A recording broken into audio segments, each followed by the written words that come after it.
만약 사라가 살아생전에 오늘 저와 여러분이 읽었던 이 성경 말씀을 봤다면 이거 전라도 사투리로 무지 거시기한 말씀입니다. 한번 생각해 보세요. 야곱의 12아들도 아니고 이스마엘의 12아들 이름이 왜 성경에 기록되어 있단 말입니까? 오늘 우리는 12절부터 읽었습니다마는 25장 1절부터 보시면 더 거시기해요. 이거 지금 뒷골 잡을 말씀이에요, 여러분. 사라의 입장에선. 사라가 죽고 난 다음에 아브라함이 그두라라는 후처를 얻어가지고 하여튼 거시기해서 그 사이에 미디안의 아들들을 얻었다 하는 그 이름이 쭉 나옵니다. 사라의 인생을 놓고 생각하면 여러분 이거 기가 막힌 얘기 아닙니까? 아브라함이 사라가 죽었을 때 창세기 23장 보시면 한 장 전체가 사랑하는 사라를 위해서 막벨라구를 준비하는 장면이에요. 얼마나 아름다운 장면입니까?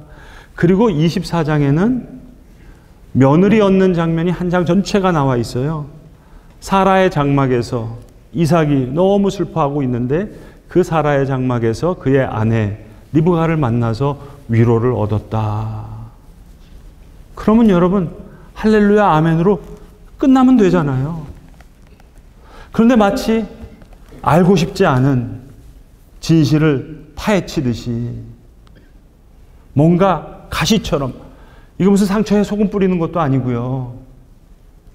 은혜로운 얘기 다 끝났는데 25장에 그두라라는 후처를 얻어가지고 하여튼 그 얻었던 미디안의 아들들 이름을 쭉 기록하고 오늘 여기 와서는 하갈이라는 몸종이에게서 얻었던 그 이스마엘이 낳은 12명의 아들의 이름, 장자의 이름이 느바요시였고 둘째 아들의 이름이 게달이었다. 이거 우리가 굳이 알 필요가 있습니까? 이스라엘 12지파 이름도 잘 외우기가 힘든데 그렇잖아요, 여러분. 르우벤, 시므온, 레위, 유다, 이사갈, 스불론, 단, 납달리, 갓, 아셀. 저도 지금 순서 틀릴까 봐 보면서 읽고 있는데 요셉, 베냐민. 아니 이스라엘 12지파 야곱의 아들들만 알면 됐지. 목사님 이 귀한 주일 예배 시간에 이스마엘의 12명의 아들 이름 뭐하러 읽으셨습니까? 이스마엘의 첫째 아들이 느바요시고 둘째 아들이 게달이고 그 이름이 사실은 지명의 이름이었다. 그 촌과 부락대로 된 이름이고 그 지명 우리가 꼭 알아야 됩니까? 서울 인천도 아니고 뭐가 그렇게 중요합니까? 이스라엘 12지파도 아니고 야곱의 12아들도 아니고 이스마엘의 12아들. 저 역시 궁금해요. 덮어버리고 싶은 말씀인데 왜 이 이야기가 성경에 나와 있는지. 잠언 30장에 보시면 이 세상에서 가장 불행한 여인은 이런 여인이다 얘기하면서 두 가지를 얘기하거든요. 하나가 시집 가서 사랑받지 못하는 여인, 세상에서 불행하고, 그리고는 여종이 여주인의 자리를 차지하는 그런 여인, 세상에서 가장 불행하다 하는 말씀이 나오는데 사라가 거의 비슷했잖아요, 여러분. 아이를 낳지 못했어요. 단산한 지 오래돼서. 그 당시에는 아이를 낳지 못하면 시집 가서 사랑받지 못하는 여인이에요. 그리고 하갈과의 그렇고 저렇고 하는 얘기에서 이스마엘이 자기가 낳았던 이삭을 이렇게 깔보는 장면을 보시면서 어려운 일 당하는 장면이 있잖아요. 그게 사라의 인생이었단 말입니다. 그런데 하나님은 사라의 인생에 신실하셨어요. 창세기 18장에 보시면 하나님의 천사가 나그네의 모습을 하고 왔는데 장막에서 열심히 사라가 음식을 준비하고 있는데 내년에 아들을 낳으리라 하니까 사라가 장막 속에서 음식하다가 피식하고 웃었어요. 그러니까 너 왜 웃냐? 아니요, 안 웃었는데요. 웃었느니라. 비웃었어요. 그런데 1년 후에 정말 이삭을 낳았거든요. 그래서 사라가 다시 웃어요. 이삭이라는 이름이 웃음이라는 거예요. 1년 전에 그 얘기 들을 때는 콧방귀 키면서 장막 속에서 피식하고 비웃었는데 1년 후에 정말 하나님께서 그 언약의 말씀대로 아들을 주셨어요. 그러니까 얼마나 감사한 일이에요. 게다가 남편 아브라함이 거저주겠다고 하는 땅을 값진 값을 지불하고 막벨라구를 사랑하는 아내를 위해서 사고 아브라함도 죽고 나서 사라의 옆에 묻혔다. 얼마나 귀한 말씀이에요. 그리고 그 사라의 장막에서 리브가도 며느리로 잘 들어왔고 그러면 얘기가 여기서 끝나면 되는데 하나님의 저희를 모르겠어요. 하나님의 그 생각을 모르겠어요. 도저히 모르겠어요. 권사님, 저는 남자라도 이 성경 읽다가 이게 막 속이 좀 그런데 같은 여성의 입장에서 좀 어떻게 생각하세요? 이거 되게 섭섭하고 슬픈 이야기 아닙니까? 하나님 이러실 수가 있습니까? 그리고 창세기에 보시면 사라가 2번이나 걸쳐서 어려움 당하잖아요. 한 번은 애굽에 가서 바로 왕에 한번 빼앗길 뻔했죠. 그리고는 또 두 번째 멜기세덱 이게 뺏겨서 잡힐 뻔했습니다. 그런데 재미없습니다. 아비멜렉 왕한테 잡혀가서 근데 아브라함 편에서는 자기 아내 뺏기는 그런 위협이지만 사라의 입장에서 한번 생각해 보세요. 이거 남편 믿을만 합니까? 이거 기가 막히고 코가 막힌 얘기 아니겠어요? 이게 사라의 인생인데 하나님께서 신실하셨어요. 아들을 주셨어요. 그러면 그 후손 이삭이 야곱을 낳고 야곱의 12아들이 이스라엘의 12지파가 되었다. 그러면 되잖아요. 그런데 마치 가시처럼 상처에 소금 붓듯이 도대체 사라의 인생은 그러면 여러분 어떻게 평가되어야 되는 겁니까? 사랑하는 성도 여러분, 하나님께서 사라의 인생에 신실하셨다는 것, 그건 저희가 압니다. 제가 알고 여러분이 압니다. 그런데 하나님의 역사는 사라의 인생을 넘어서 더 놀랍게 역사하시는 거예요. 이사야서 60장에 가서 보시면 거기 놀라운 이름들이 나옵니다. 이사야서 60장의 장면은 어떤 장면인고 하니 시온산에 어린 양의 보좌가 서고 그리고 모든 열방이 각 족속들이 어린 양의 보좌 앞에 선물을 가지고 제물을 가지고 그 시온을 향해서 나오는 장면입니다. 그 찬양하는 장면, 거기에 오늘 우리가 덮고 싶었던 이 창세기 25장의 아들들의 이름, 그 지역의 이름들이 다 나와요. 게달의 장막에서 게달의 양무리가 시온을 향해 모일 것이며 느바요의 수양이 시온에 공급되고 허다한 낙타들이 미디안과 에바의 어린 낙타들이 시온에 가득할 것이다. 무슨 이야기예요? 미디안의 아들들이 허다한 낙타를 가지고 와서 시온의 어린 양의 보좌 앞에 제물로 나올 거라는 거예요. 이스마엘의 첫째 아들 느바옅, 그 지역의 이름을 따라 아들의 이름을 지었대요. 그 느바옅이 영어로 얘기하면 네바티안입니다. 네바티안 왕국. 우리가 너무나 잘 아는 사도 바울이 다메섹으로 가는 도상에서 부활하신 예수님을 만나고 나서 그가 어디로 갔어요? 예루살렘으로 가지 않고 아라비아로 갔다. 그 아라비아가 네바티안 왕국입니다. 제일 먼저 느바옅으로 간 거예요. 이스라엘의 장자, 이스마엘의 장자, 그곳으로 갔습니다. 느바옅의 수양이 기쁨의 제물로 나올 때 어린 양이 그것을 기쁨으로 받으실 거라는 거예요. 게달의 장막에서 게달의 양무리들이 모일 것이며 미디안의 허다한 낙타들이 구드라의 아들들이 그 허다한 낙타를 가지고 시온에 가득할 것이다 하는 얘기입니다. 주님 말씀하셨습니다. 성경에 1.1획도 땅에 떨어지지 않고 패하지 아니하고 이루어지리라 하신 말씀대로 하나님의 말씀의 역사, 언약의 역사는 이루어지는 거예요. 사라의 인생에서도 신실하셨던 하나님께서 사라의 인생을 넘어서도 역사하십니다.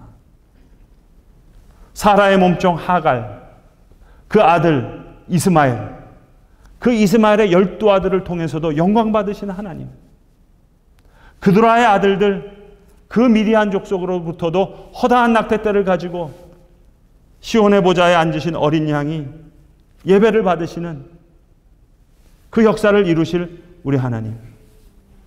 성도 여러분, 사실 따지고 보면요, 사라의 아픔이 사라의 아픔만이 아닙니다. 저와 여러분의 아픔이고, 때로는 사라의 섭섭함이 우리의 섭섭함일 수가 있고, 사라가 가졌던 안타까움이 저와 여러분의 안타까움일 때가 많아요. 그러나 사라의 인생을 통해 역사하신 하나님의 역사가 오늘 우리 인생들을 통해서 이루시는 하나님의 역사인 줄로 믿습니다. 오늘 주보에 보시면 그 장례 광고에 실린 집사님 한 분이 계신데 69세셨는데 돌아가시기 며칠 전에 제가 호스피스 병동을 찾아갔어요. 집사님, 어떤 찬송 제일 좋아하세요? 그러니까 391장 제일 좋아합니다 얘기하시더라고요. 제가 불러드릴게요. 오 놀라운 구세주 예수 내 주 참 능력의 주시로다. 아무도 없고 그 집사님과 저만 둘만 있는 시간입니다. 1절부터 4절까지를 다 불러드렸어요.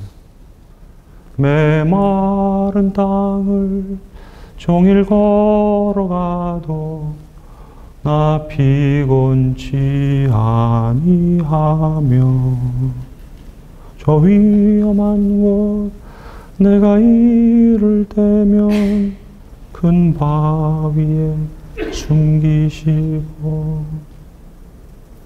긴 얘기를 하지 않겠습니다. 잠깐만 설명드리면 부인이 64세, 남편이 69세신데 같은 호스피스 병동에 계시다가 보름 전에 사랑하는 아내를 먼저 하늘나라로 보내신 분이에요. 이 남편 집사님은 7월 달까지 건강하셨던 분이세요. 7월 달까지 저랑 전화하시면서 아내 호스피스 병동 알아보신 집사님이세요. 그런데 그렇게 된 거예요. 보름 전에 아내 되시는 집사님 장례식에 참석하신 분들은 자세한 내용을 아시겠지만 오늘 그 얘기는 하지 않겠습니다. 생략하겠습니다. 증량 못할 은혜로 채우시며 늘 성령에 감화주사. 혼자 찬송을 부리고 집사님, 제가 오늘 성경에서 제일 아름다운 장면 하나 읽어드릴게요. 그래서 신명기 맨 마지막 장에 있는 마지막 절 말씀을 읽어드렸어요. 비스간 정산에서 하나님께서 모세를 홀로 장례식 치러드리는 본문을 읽었어요. 집사님, 아무리 생각해도 이 본문이 성경에서 제일 아름다운 본문 같습니다. 그러면서 두런두런 1시간 동안 이 집사님이랑 모세 이야기했어요.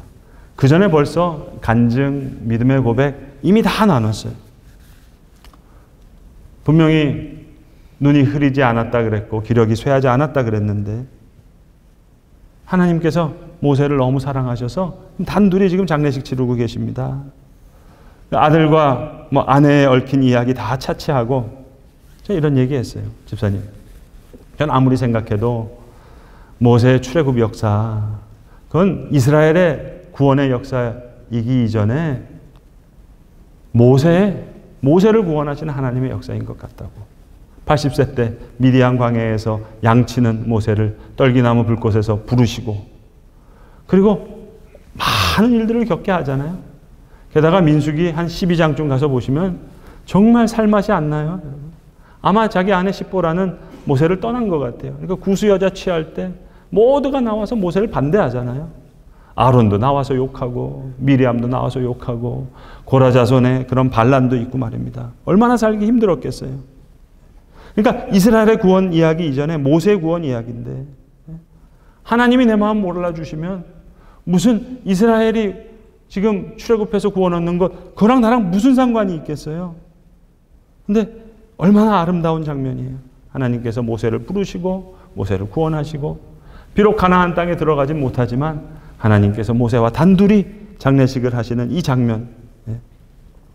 그러면서 이제 집사님 며칠 안 남으셨을 텐데, 그러면서 뭐 믿음의 간증 뭐 다 이야기하신 후에 이 비스가산 정상에서 모세가 맛보았을 것 같은 그 기쁨을 이제 주어진 시간에 맛보시면 좋겠다고. 그리고 제가 집사님 위해서 기도하겠다고. 1시간 동안 그저 두런두런 예배라면 예배고, 간증이라면 간증이고, 고백이라면 고백이고, 대화 같은 예배, 예배 같은 대화를 이제 마치고, 마침 외아들이 있는데 아들이 왔길래 이제 점심 먹으러 저 샘물 호스피스 병원 구내식당에 갔어요. 점심 먹고 이제 올라와서 마지막으로 이제 작별 인사를 드려야 되잖아요, 집사님한테. 그러니까 뭐 심각하게 인사드릴 필요가 없잖아요. 우리 은혜를 다 나눴는데. 그러니까 제가 좀 너스레를 떨었어요. 집사님 아까 오실 때 볼 때는 얼굴이, 여러분 왜 돌아가시기 전에 황달기가 나서 얼굴이 노랗시잖아요. 근데 노랗신데 진짜 얼굴이 환하시더라고요. 그래서 아니 카레가 맛있더니 집사님 드리는 카레 이거 뭐 특별한 게 뭐 있었나? 한 숟갈 드셨어요? 2숟갈 드셨어요? 얼굴이 환해지셨네요. 좀 너스레를 떨었어요.